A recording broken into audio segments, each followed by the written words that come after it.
All right. I'm going to learn, as always, Leilu Nishmat Avigdor Chai Avraham Rachaleo Mer Tzvi. And in that regard, I just want to share with you one thing when we start off here. Also, people will see this when they go to the video on YouTube. That is this Friday, as you know, is the Jerusalem Marathon, and Rhonda and Martin are working together with Team Avraham. And those of you who are able to run and raise money, that's great. Those of you who are not running and can still support the cause, I'm putting in a pitch. So you see on the left-hand side of the screen that they're about 67, 68% of the goal. So if you're able to help out, that would be great. All right. And that's my pitch. Last week, because of some issues with Zoom, I didn't have first of all, I had trouble getting online. Then I went on through with Elena. Thank you very much, Elena. And then I wasn't able to record. Nothing happened. So I'm just going to take 2 minutes and reread the Mishne we did last week with just maybe a minute or two of explanation. Then we're going to move on. Shammai, who is the second half of the Zug of Hillel and Shammai, said, Ased Toratcha Keva, make your Torah permanent, fixed. And do say little, do a lot. And whoever you receive, whoever you see, meet, you should greet them pleasant. What's the English say? Pleasant countenance. Very nice. So what we talked about was as follows. And again, very, very briefly, because I don't want to repeat the entire shiur today, that we talked about the idea of what is considered ikar and tafel in one's life. What's considered primary, what's considered secondary. Torah is primary. And by saying keva, we met a few possibilities. One, it could be the idea of making kavua. You have a certain time of day you learn, certain things that you learn. Also could be that it is kavua. It's part of who you are. In other words, when we put a mezuzah up, we say likboa mezuzah, to affix a mezuzah. So you make your Torah affixed to who you are. It also impacts not only the fact that you're learning, but also on how you conduct yourself during the day and how you put Torah into practice, and don't just leave it at home when you go out to the street. It becomes a part of you.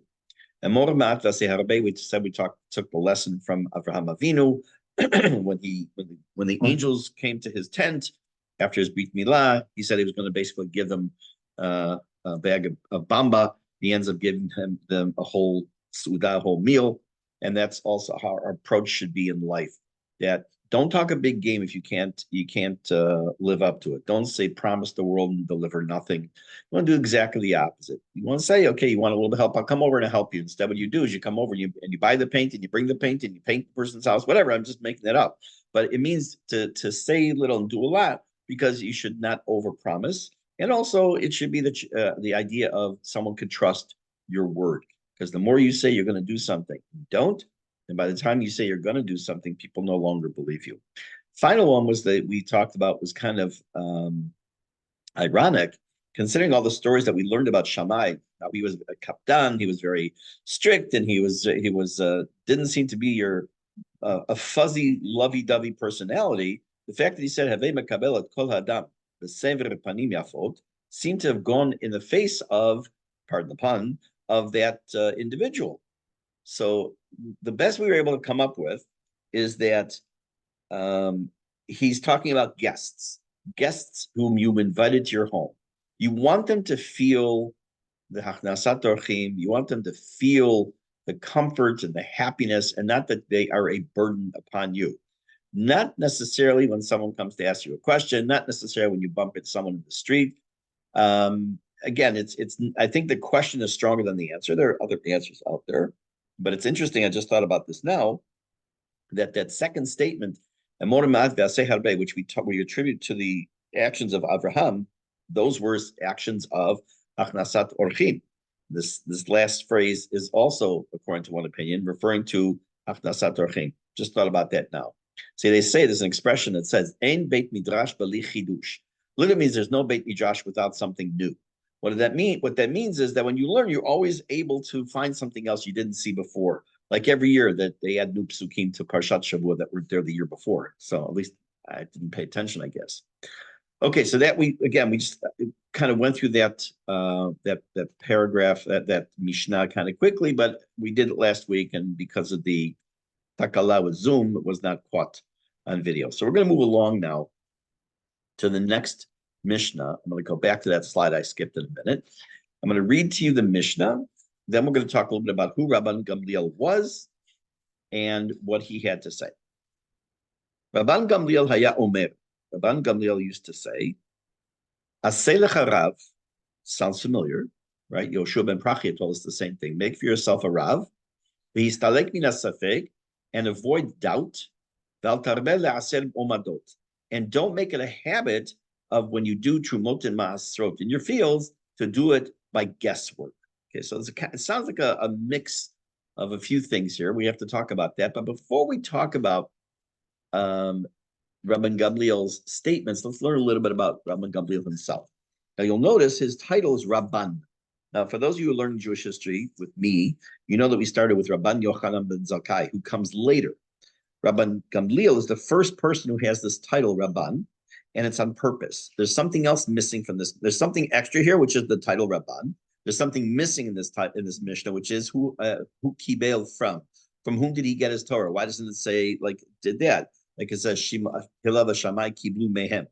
Why not say something similar? So Rabban Gamliel was the grandson of Hillel. Zaken, the original Hillel, whom we learned about a couple of Mishnayot ago.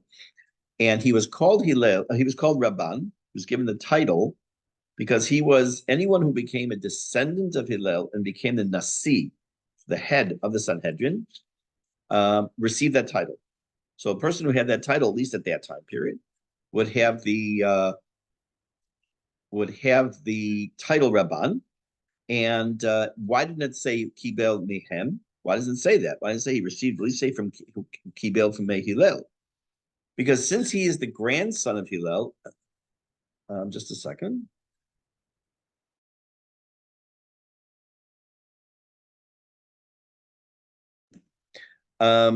Since he was the grandson of Hillel, there's an automatic assumption.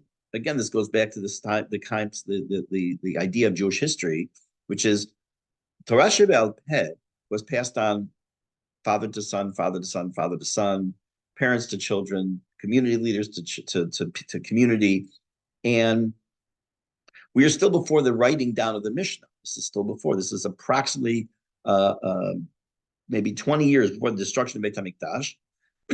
So it was an assumption that his Torah would have been taught to him by his parent, by his father, in this case, his grandfather. So that's why it doesn't say Kibel Mehem. And that's true also in the next Mishnah. We talk about his son, Shimon, whom we know as Rabban Shimon ben Gamliel or Rashbam. So let's just talk about him for a couple of minutes. Rabban Gamliel also instituted some takanot, some edicts, one of which was groundbreaking. We know that the Torah tells us that when there's going to be testimony given, that it has to be with a minimum of 2 witnesses. So, for example, if I say you owe me money, and I can prove it because I don't have a shtar, I don't have a document, but I have 2 people who are standing right there when they saw it, or the 2 people witnessed an accident or witnessed a murder, whatever it might be. You need 2 witnesses in general. He said that in order to prevent the situation of agunot, of women who are left chained, meaning they don't know if their husband's alive or dead because they went out to war, besides the other term where the husband doesn't give a get, that he said that when it comes to reliable testimony of one person, that they can testify that the woman's husband was killed in battle or whatever the situation was, they could rely on it and she could marry. That was groundbreaking. That's a massive change because you're not only talking about, it's not like saying, okay, you owe him 1,000 shekel. You're talking about Hatir Eshet Ish, potentially. So to allow a woman who was potentially still married, but she's not, because now we are accepting this testimony, to marry another man. So that was groundbreaking. He had many others. Just I want to make sure that you would understand one of those. His physical office, and we forget that these great Gedolei Yisrael, they actually had to sit somewhere. You know, we picture them maybe sitting in a Beit Midrash, which, yes, of course, I'm sure they did. But he had to have an office somewhere where people came and talked to him and had issues, and they discussed Torah, they discussed questions of halacha. So his office was other Nasi'im, what's called the Lishkat Hagazit. In English, that's called the Chamber of the Hewn Stone. Just sounds weird in English. Lishkat Hagazit was one of the offices that was in the temple compound. That was, if you look at the drawings and designs of the Beit HaMikdash, and whatever you picture in your mind that you've seen drawings of, we're always picturing the Beit HaMikdash rebuilt by Herod. Because there was the original Beit HaMikdash destroyed, the second Beit HaMikdash in the time of Ezra and Nehemiah was much smaller. Along comes Herod and rebuilds the third Beit HaMikdash, more or less, we'll say. And it is so what we're picturing is his Beit HaMikdash that he built, our Beit HaMikdash that he built. And one of the sections there is, if you take a look at a map that shows the locations of things within the area of the compound, the Beit HaMikdash is called the Lishkat Hagazit. And from there was where the promulgation of Torah and Halacha. So he had his office there. There's an interesting story, many stories about him, of course. I want to share one that's not really about him directly, but it is about him. He's in the story. Just as I just find it a very cool story. Okay, please make this bigger. So, Amalek Kofer Rabban Gamliel. An apostate, a person who rejected Torah, said to Rabban Gamliel, Elokechem, your God, Ganavu, he's a thief. Because it says in Bereshit, Vayipol Hashem Elokim Tardema, Vayapel Hashem Elokim Tardema LaAdam, that Hashem caused Adam to fall into a deep sleep. Vayishan, he fell asleep, and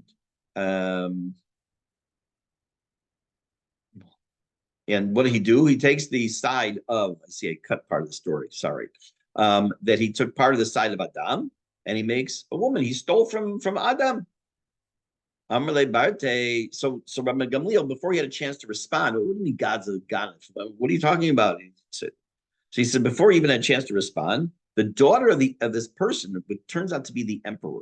It's not in the story here, but the commentaries tell us is the emperor. The daughter of the emperor happens to be standing there. And here's this question. She says to Rabban Gamliel, do me a favor, let me answer him, meaning my father. Amrale, so she said to her father, Tnuli duchus echad, give me one duke. It could be a judge, it could be an advocate. She needed someone who could make a decision, render a legal decision. Amale, so the emperor, the father said to her, Lamalech listin. Lamale, what do you need an advocate? What do you need a judge for? So she said, listen, listin ba'u aleinu halayla. Some thieves came to our house tonight. V'natlu mimenu kiton shel kesef. They took a jug that was filled with silver, and kiton shel zahav, and they left behind a jug filled with gold. They're thieves. Amar la, so the emperor said, what? Let those kind of ganavim, those thieves come to us every single day. Gemara continues, and she says to him, let your ears hear what your mouth is saying. What's she saying? That what she took from Adam HaRishon and made, what Hashem took from Adam HaRishon and made Isha, he took something of kesef, of silver, and made gold out of it. So this is not a ganav. Okay, so let's talk now a little bit about this Mishne. Just as an aside, he was known as Rabban Gamliel Hazaken, also the elder Rabban Gamliel, because his grandson takes his name as well, and it's to differentiate between the two Rabban Gamliels. So let's talk a little bit about this. Now, we know that this is the first one of the Mishnayot after a whole lot of others where there's not a zug mentioned. We've had Shmaya Naftalion, we've had Hillel and Shammai, and Nita Bali and Sheba Prach. We have all these zugot. We've had these these pairs.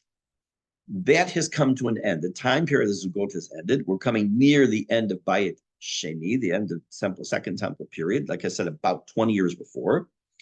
And Rabban Gamliel, who is the Nasi, makes these statements. Aseilecha Rav, make for yourself a Rav.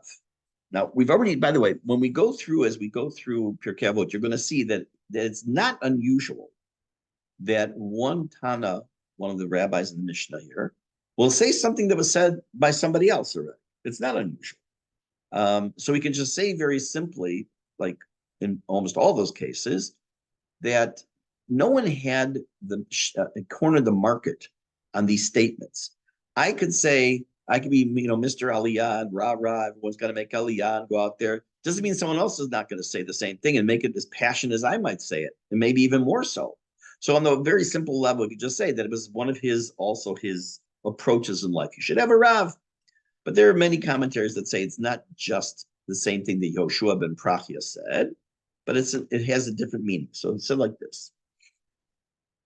The Ramban tells us that Rabbi Yoshua ben Prachia, a few Mishnah back, refers when he says a Rav, he's not talking necessarily a Rav, like we would say, who's going to be your posek. That again, this doesn't deny what we talked about back then, that it did talk about as being a posek and how you can't shop around for a rabbi.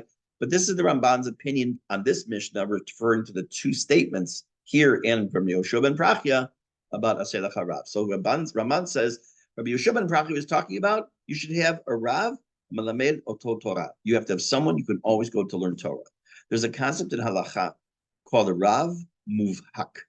Rav Muvhak is his absolute Rav. What's an absolute Rav? The person or the Rav from whom you've learned the vast majority of your Torah. Nowadays, it's probably rare to have a Rav Muvhak. But back then, and especially in the time, let's say even into the 18th century, into the 1700s, where you have the shtetl, we had one Rav who taught the Ched, who taught him Aleph, didn't tell him Alphabet. He taught him Aleph Beis, and all the way through his Mishne and Gemara and how to daven and how to. It was one guy. It was a one-man show. Okay, so you had a Rav Muvhak. Nowadays, that's more or less rare. It can happen. A person can have a Rav Muvhak, and this was sort of what he's talking about here. You should have a Rav Muvhak. You have someone that you learn everything from, and you always rely on to teach you Torah. And the Ramban says that the Mishnah here, when it says Aseh Lecha Rav, is referring to the posek. Posek halacha, someone who's going to be a decider of halacha. You have to ask someone questions. The Tiferet Yisrael, which is another commentary on Mishnah, says Rabbi Yoshua ben Prachia is kind of giving us a general statement, and Rabbi Gamliel a more specific. He says that when it comes to asking questions, you need to ask a Rav. Don't just rely on yourself. You should talk to a Rav. You should discuss. In your halachic questions, but not just halachic questions. Life. You should be able to have someone to consult with, to discuss, to you're not sure how to approach something, and not even just halacha. Rabbi Gamliel, on the other hand, he says is talking specifically about asking halachic questions. So he says that each case, the function of the Rav that they're referring to is different. The one by Rabbi Yoshua ben Prachia is a more all-encompassing type of an individual, and the one with Rabbi Gamliel is more specific about halacha. Now, you might think that these are rabbis who are giving their opinions a couple thousand years ago, and like, oh, we don't have stuff like that today. So this is truly something we see in our society on a daily basis, whether you're aware of it or not, depending on what community you live in, what city you live in, what country you live in. It also is a difference. I'm going to explain what I'm talking about in a second. One of the fundamental differences in approach to Torah and life and halacha between the Dati Leumi world and the Haredi world. By the way, neither's right, neither's wrong. They're both right. Okay, you can't say someone's right and someone's wrong in their approach if that's what helps them to serve Hashem. One is the approach within the Dati Leumi world, which I don't use the term modern Orthodox because the modern Orthodox terminology and Dati Leumi are very different things. The Dati Leumi world is about, if I have a question, I'll ask my Rav. I will follow the psak, hopefully. I won't go shopping for a rabbi. At the same time, I also know how to take out a Shulchan Aruch and look up something and decide something. If it's straightforward enough for myself, I can read psukim. I can come up with some of my own ideas in addition to what the Ramban might have told us, and maybe with Rashi, and to think and to grow. And I'm not painting this, I don't mean to sound like I'm painting this with broad strokes, but it is, I'm just giving a very general idea here. This is not true for everyone in Dati Leumi world. It's not true for everyone in the Haredi world, I'm about to say. The other side of the coin is what's called Das Torah. Da'at, Daled, Ayin, Taf, Da'at, knowledge of Torah. Das Torah means, in very general terms, that you rely on your Rav to help you pretty much guide everything in your life. I will tell you factually, not I heard from some factually. I know people who will, when they buy a car, will ask their Rav what color to get the car. Within the Chabad world, we know that there are many stories where the Rebbe would say, Rebbe would tell them where they should do their shlichut, where they should leave, where they should stay, which is fine, perfectly wonderful. How to approach certain things in life. I'm kind of making it sort of vague, but it's much, much broader, the reliance on the Rebbe or the Rav than it is within the Dati Leumi world as far as beyond halacha. I can tell you people come to me, I've had it many times over the years, Baruch Hashem, where people come to me and talk, not just halacha, how to deal with life situations. That's great, that's wonderful. But it's even broader within the Haredi world. So when we talk about the interpretation of Tiferet Yisrael, how he looks at these two Mishnayot, Aseh L'Charav from Yeshuv and Prachya, and Aseh L'Charav, Rabban Gamliel, we kind of see this idea of that what Rabban Gamliel talking about is halachic questions. Go to your rabbi and ask questions, and never be afraid to ask a question. There's no such thing as a dumb question, a ridiculous question. Always ask. On the other hand, Rabbi Yeshua ben Prachya is implying a broader definition of the Rav, much more involved in someone's life in many decisions they're going to make.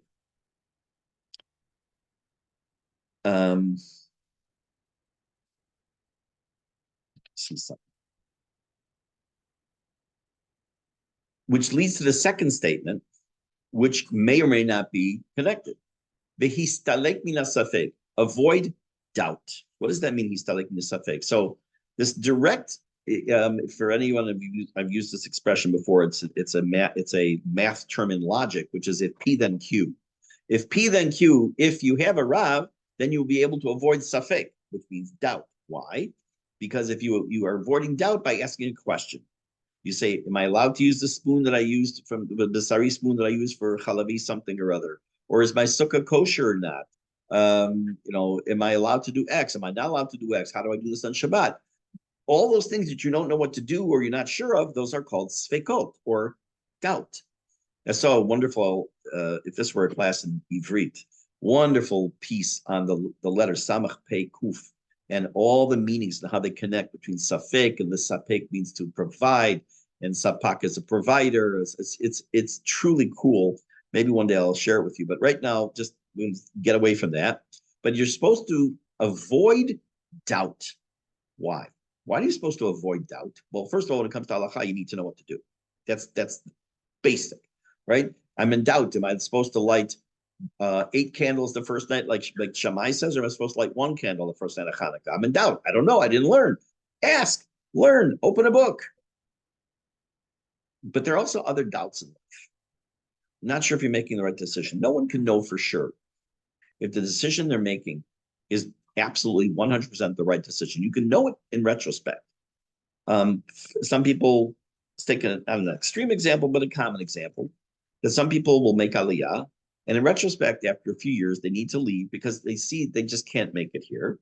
Okay, it wasn't the best decision for them. It was a good decision at the time. Couple gets married. It turns out it's not the right decision. And after a few years, maybe they realize that. Okay, they have to resolve that safek. Sometimes it's a divorce, and sometimes it's with counseling. But they realize they have to do something about it. Safek is dangerous because safek leaves us without resolution, both nafshi, both like our spiritual being, and also and rigshi, emotionally, and also physically, the doubts that people have. We live right now in a very unsure time, and for people, especially at the very beginning of the war, myself included, very difficult, emotionally, like what's going to happen next? What's going to be tomorrow? Think about the early days, don't think about it. But the early days of Corona, you go 100 meters from your house, what's going to be? What's going to happen? The doubt sometimes eats away at you. There is a famous gematria. I don't think I've ever mentioned gematria in any of my classes here so far. The famous gematria that Amalek is the same gematria as Safek, because what Amalek does is infuse the mind of the Jew with doubt. Are you sure, really, God, this is your God? He allows this to happen. That's the Amalek part of it.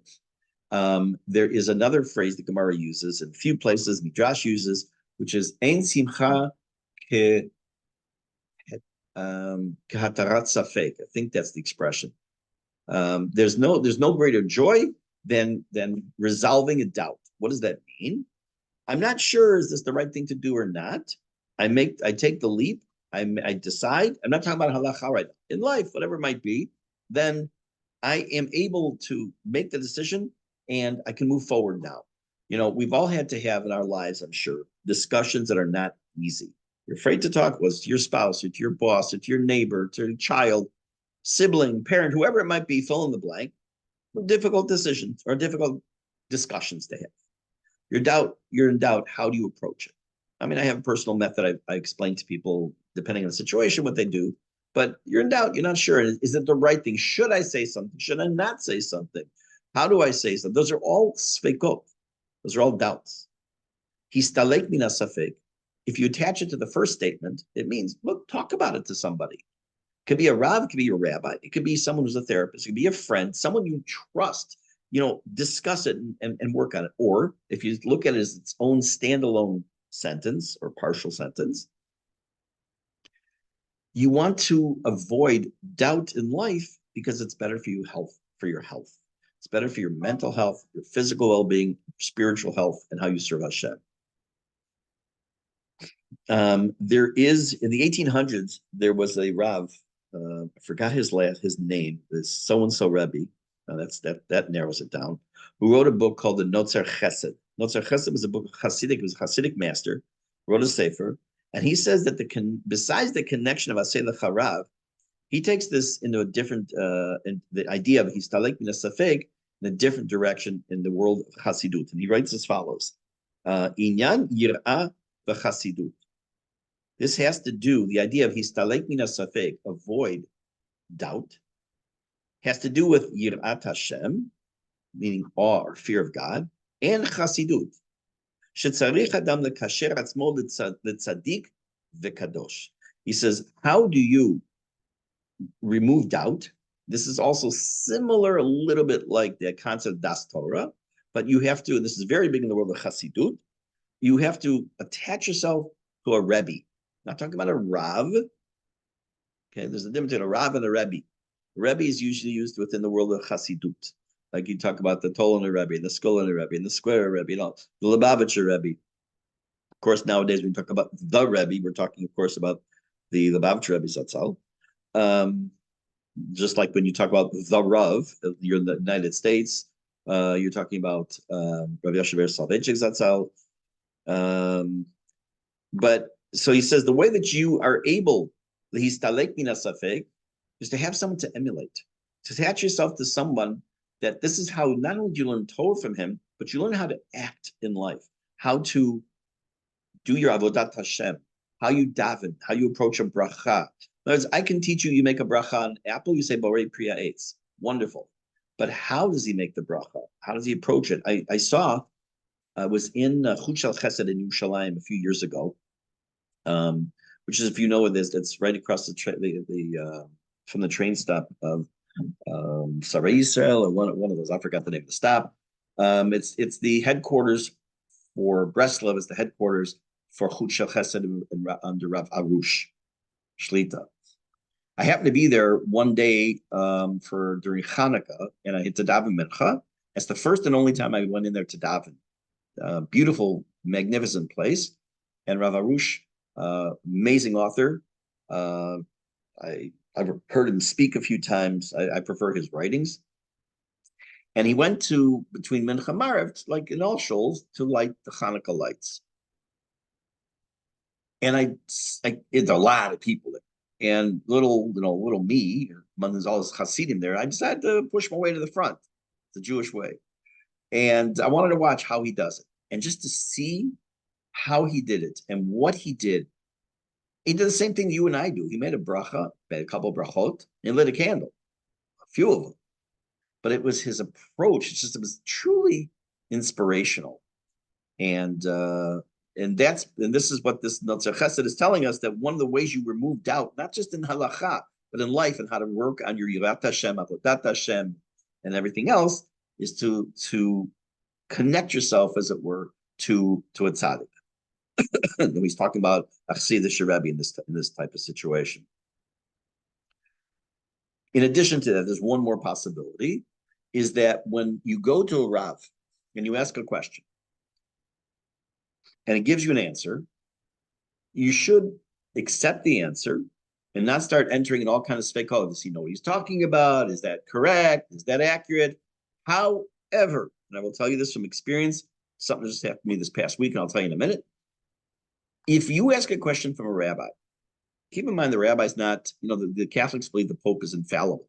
There's no such thing in Judaism. Matter of fact, we say just the opposite. There's no such thing as a person who doesn't do something wrong. Everyone does them. People make mistakes. Doctors make mistakes. Lawyers make mistakes. Accountants make mistakes. Everyone makes mistakes because we're human. So if you ask a question to a Rav and something doesn't sound right, not because, my great-grandfather from Vilna, he taught me different. You have some basis, not just saying, are you sure? I've had that too. It doesn't bother me. It's fine. If it's black and white, I say, look, here, we'll learn it together. I'll show you.